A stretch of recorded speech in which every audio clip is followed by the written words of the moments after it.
I came in last week and so who's the second in charge? I mean, technically, I guess that would be our city planner. Right. All right. So we're meeting here today for project review committee. We have one item, PRC 2025-17. First, I'm gonna go ahead and do the roll call. My name's Garrett Keller. I'm the planning technician. I'll be the chairperson for the meeting today.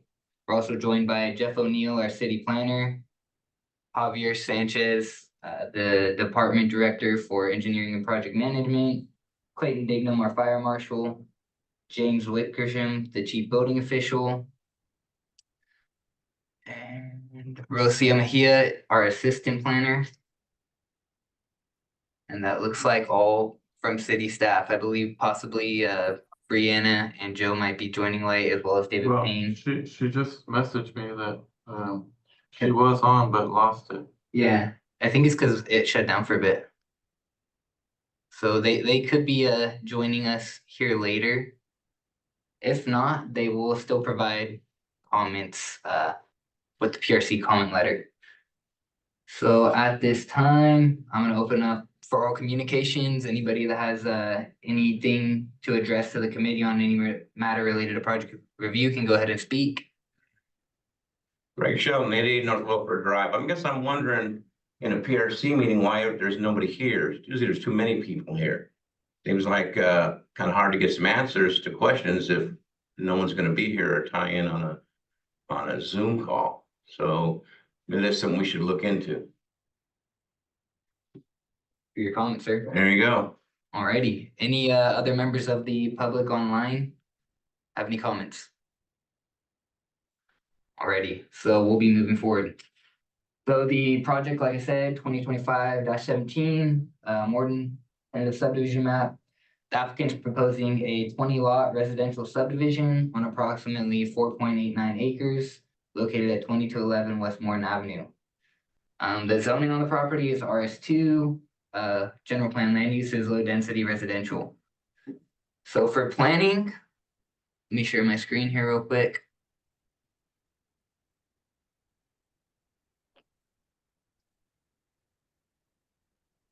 So for planning, we will be reviewing the TSM option number 2. There was another one submitted, option number 1, but we cannot process duplexes as part of the map.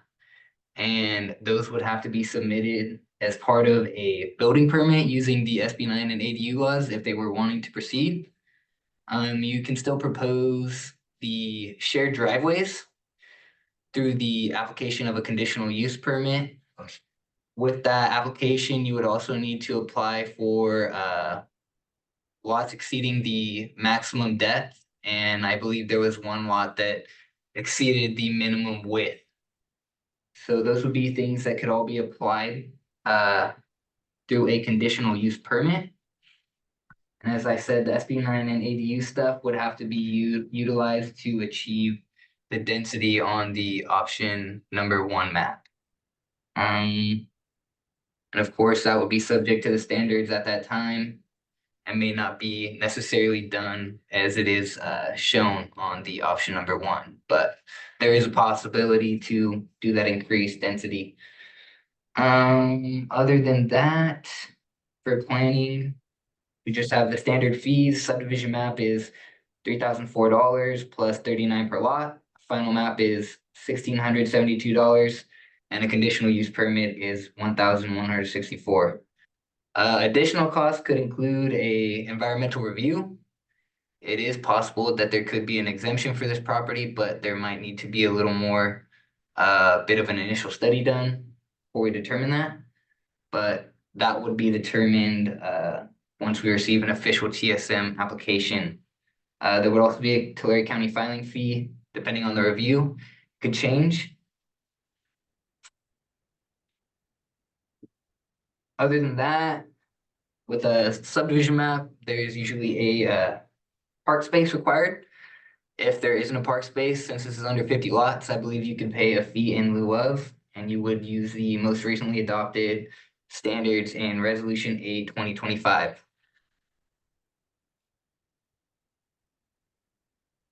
And then there are a few more comments which will be sent out in the comment letter, but they're just standards about how to submit the map. Once building commences, standards for the houses. So for planning, unless Jeff has anything to add, that would be all. We can move on to our Chief Fire Marshal. Brady. So essentially the project will need to comply with all applicable codes. As far as doing the map itself, we have no comments. Any proposals for the buildings, once they go in, we'll reserve comment for that. Just a consideration though, if you're planning a multifamily project, then fire hydrant spacing would be maximum 300 feet between. If you're just gonna do single family dwellings, then that can be extended to 500 feet. Forgot to ask, were there any questions from the applicant for the planning comments or fire comments? Yeah, from the original comments, can I get a list of forming when you're done? What was You were that? pretty fine. Can you get the recording when you're done? You know, like the fees and the fees. The fees, okay. No, that's fine. I can just get later in the recording if you're just, are we allowed to share them or not? I'm gonna talk real quick. Your mic's a little like it's a little hard to hear you. If an option, if you have, you might be able to type in the chat, or you can try one more time. We'll see if we can. If you want to repeat your question one more time.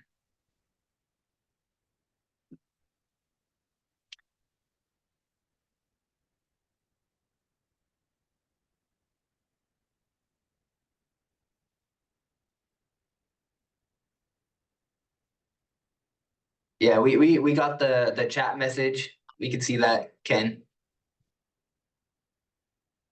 Yeah, if you just want to type it out, we can do that. Oh yeah, when the recording will be posted on online. So it will be on the YouTube. We can send you a link to get that recording. And it'll be posted for all the public to see. Do you think he can hear you? Yeah, He's typing out. he said. I was thinking myself, you might be talking. He's responding via text. We're reading it up there, yeah. Yeah, so we can get that over to you, Ken, and provide that, and then we'll also send out comments as well, a comment letter with the official comments from each department. So you can have the recording, and then you'll also have our written comments.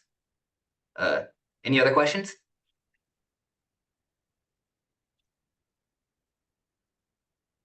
Alrighty, thank you.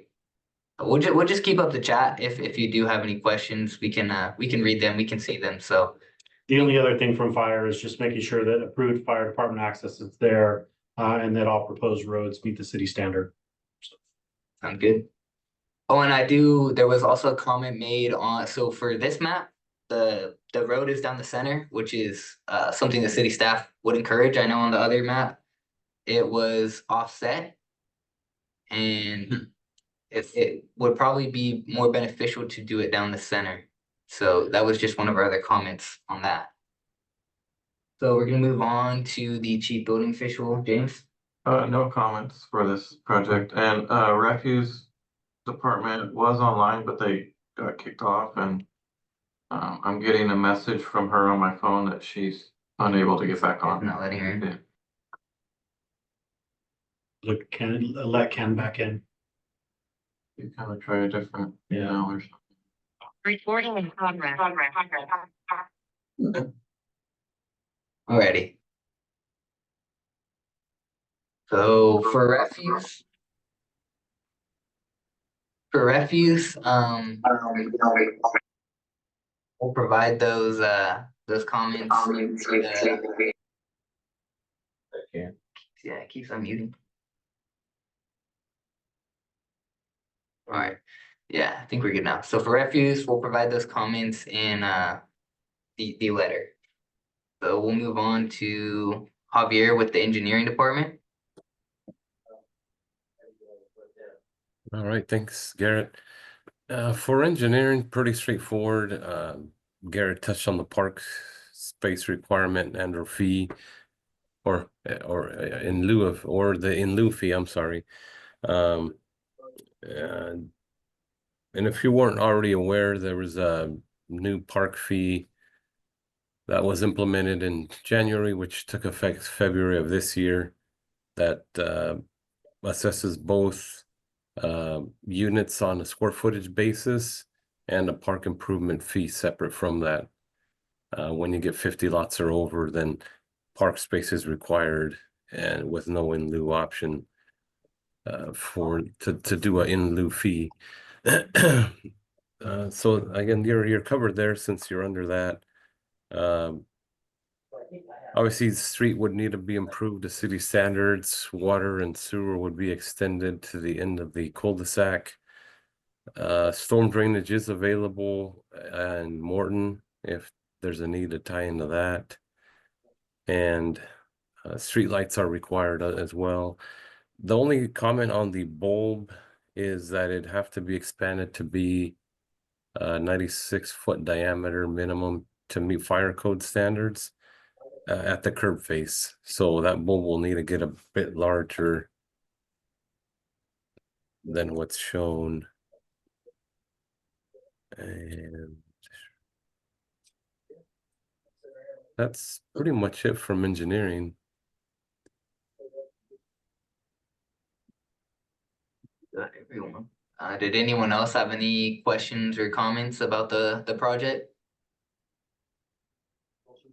I have a few questions. Okay. Now that I'm not typing. So I have to submit a tentative map to find out if I have to do environmental impact. So no matter what, there will be an environmental review. But that would be determined once we get the official map. Other than that, Jeff, is there anything you wanted to add to that? So Ken, what we're looking at is the potential that this project might fit into a categorical exemption for infill development. And if that's the case, then we would still need to have a little bit of enhanced, the particular exemption that we're looking at requires that we assess whether the project could have significant effects in things like traffic, air quality, whether it serves whether it could have habitat for species. Once we assess those things, if the answers to those are negative, then the project can be found exempt from CEQA, and we don't have to go through the full mitigated neg deck process or EIR process for that matter. So we will do a little bit of research on the back end. It's likely that we can find it exempt. We will get in touch with you about the need for and some of these studies can probably be desktop type surveys rather than field work. So as part of the PRC response, we'll give you some additional information about the CEQA steps. But again, in likelihood, we're looking that the project could be found exempt. Okay. Yeah, I figured if I was meeting zoning, then I wouldn't have to do any on the infill. I do have a question about the duplex model, the duplex map. Hold on, somebody tried to call me. They didn't know I was busy. I don't know why. Oh, just call me again then. Sorry. So what were the comment was about the duplexes? I missed it at the very beginning. Those would or would not be allowed. So as part of the map, we would just consider obviously the land division, and then you could possibly propose duplexes, how you had them proposed on your other map by using SB9 and ADU laws. But so with the zoning, it wouldn't work technically, but because of the recent state laws, in the past few years, they made exceptions to where if you have single family zone properties, you can have you can have two primary units, you can have possibly a duplex, and then you can also, if you have those units, then you can also do up to 2 ADUs if you have the 2 units already. That would be correct, right, Jeff?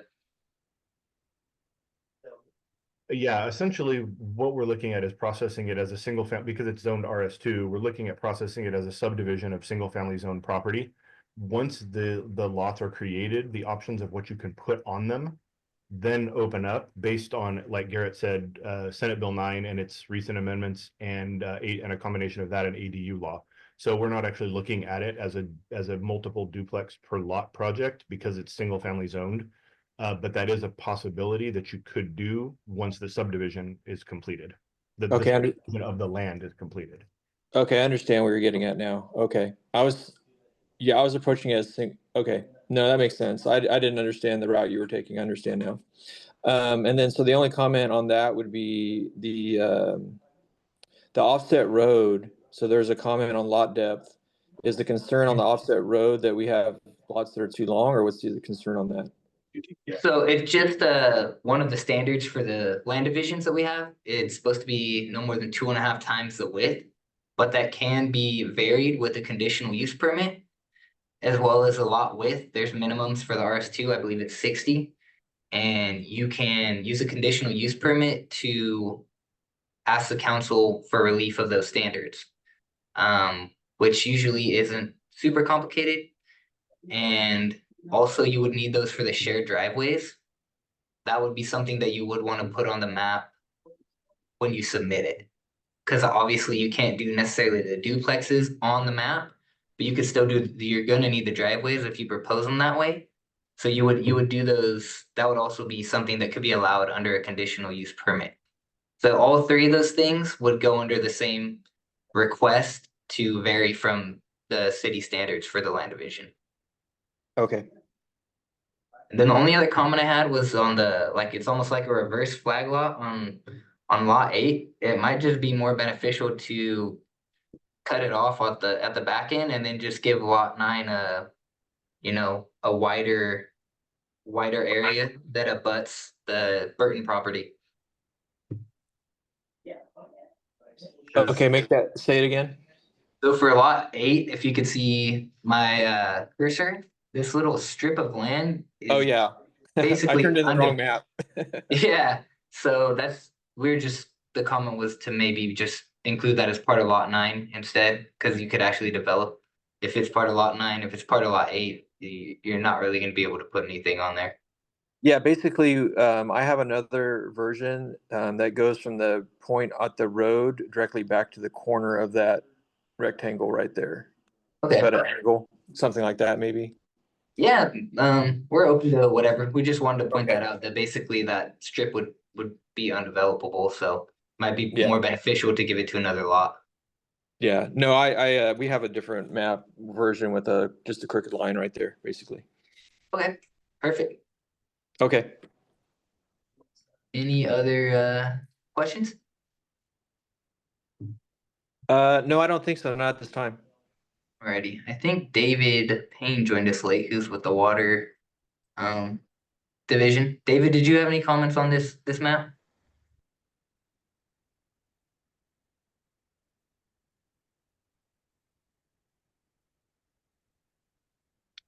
Sounds like no. All right, so if there's no other comments, we will be ending the PRC meeting at 1:52 p.m. Thanks, thank you everyone for participating. Jeff, I might give you a shout after this to talk about a few other things, so I'll just touch base with you. Okay, I'll be around. Alrighty, thank you everyone. Thanks. Thank you. What was that about the shared driveway? You're talking about that thing with the cul-de-sac? No, it's the other map that they had proposed showed them sharing driveways between lots to access. That is a bad idea.